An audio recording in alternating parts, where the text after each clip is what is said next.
Hello and welcome to the Healing University. I am Papa T. That's my new name, by the way, if for those of y'all who don't follow me on Facebook and Instagram. And today I'm going to be talking about protection, spiritual protection. And I'm actually going to be doing a series on it. I'm going to be doing different parts of spiritual protection.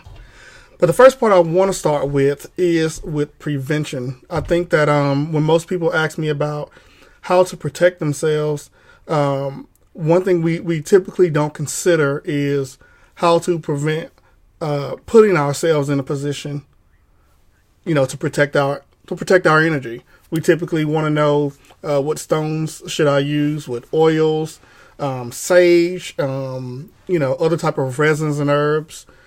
There's all type of things we think about when it comes to protection, but prevention is, in my opinion, one of the last things that typically don't even cross anyone's mind.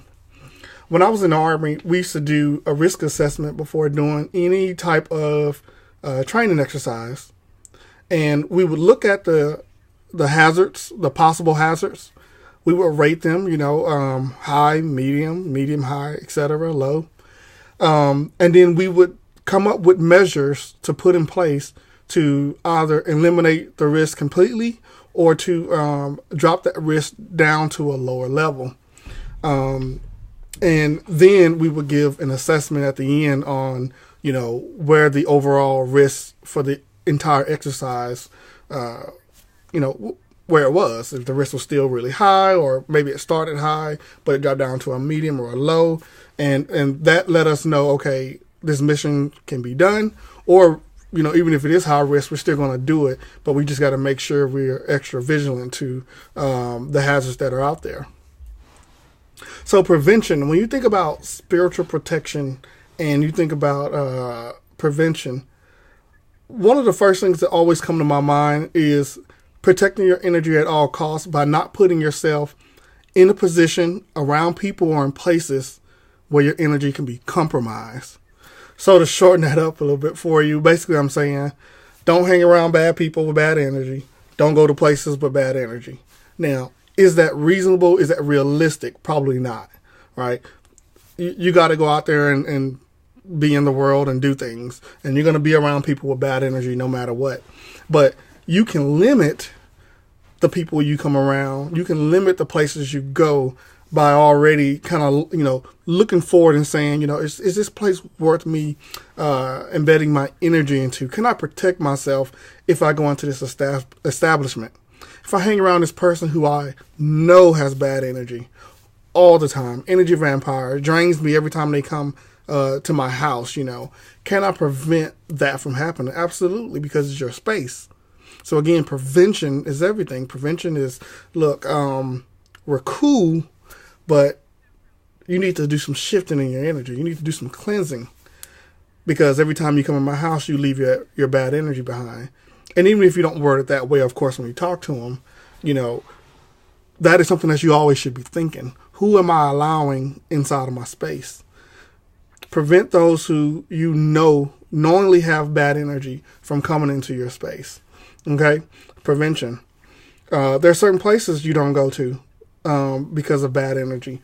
When I think about nightclubs, and this is not to say you can't go out and have a good time, but there's some places you go to that are, nightclubs, late night, that you can go in and the energy is still pretty good. Everybody's in there chilling, they're relaxing, they are dancing, it's just a nice environment.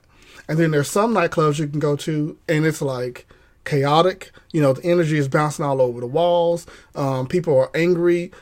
Somebody bump into someone and they're ready to fight. That's because the energy is not stable again, So there's places like that. So it's not saying that you have to be a homebody. It's just saying you have to be really picky on where you place yourself. Again, prevention. So using your intuition, you sit back and say, or you either feel it or you vision it, is this place worth my energy? Is it worth for me involving myself in? Prevention is everything. The type of person you date, the friends you hang around, all of that makes a huge difference. So before you go out there and think about protection, before you think about protection, as far as like I say, the stones, the crystals, and herbs and such, take a step back and ask yourself: is it worth, being in that energy, being in that space, being around these people that knowingly have bad energy? Now, there are going to be some times where you can't determine if the energy is going to be bad or not, and that's when you focus more on protection. Look, I got to go here. I got to go to the hospital. Hospitals can be known for having bad energy due to a lot of roaming souls, a lot of angry souls running around. So it's really easy to pick up on bad energy. People are sick, so they're angry, they're sick, they're depressed. Their energy is spreading. So you got to go to the hospital. You know that, okay, I'm going to have to prepare myself for this by